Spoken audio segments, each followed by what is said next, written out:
Ciao amici del T-Gym, siamo in compagnia del coach Paolini, allenatore della Dynamo Academy. Benvenuto. Buonasera a tutti. Una domanda secca, secondo lei cosa è mancato oggi in campo? Ma sicuramente energia, poi bisognerebbe andare a vedere se più energia, ci è mancata più energia fisica che nervosa, probabilmente tutte e due direi.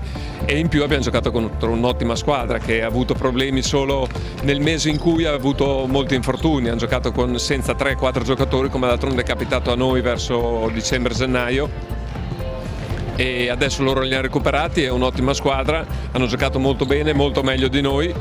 E noi però eravamo veramente senza energia nervosa e fisica, per cui il risultato è giustissimo, non fa una piega. Io continuo a non essere d'accordo con questi calendari che ti impongono di giocare il giovedì a Reggio Calabria e poi la domenica in casa. E noi venerdì sera eravamo ancora in aereo e onestamente avevamo ben poche energie da mettere in campo, per cui dico che secondo me andrebbero fatti con un po' più di raziocinio, magari se avessero mandato a Roma invece che a Reggio Calabria probabilmente saremmo tornati in giornata, avremmo preparato meglio la partita. Così non siamo riusciti a prepararla, abbiamo cercato di mettere in campo quello che avevamo, ovviamente non è bastato. A parte il risultato di oggi, cosa pensa del progetto della Dynamo Academy?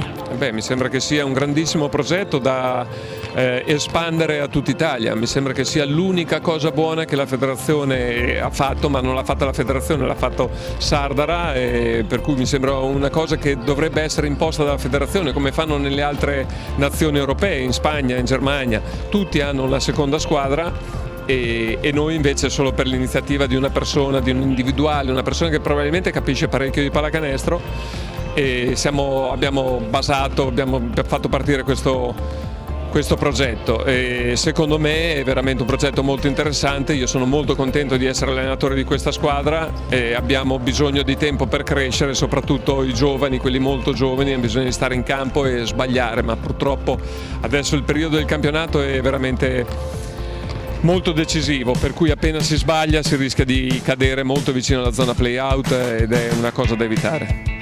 Grazie per essere stato con noi. Grazie a voi, un saluto a tutti.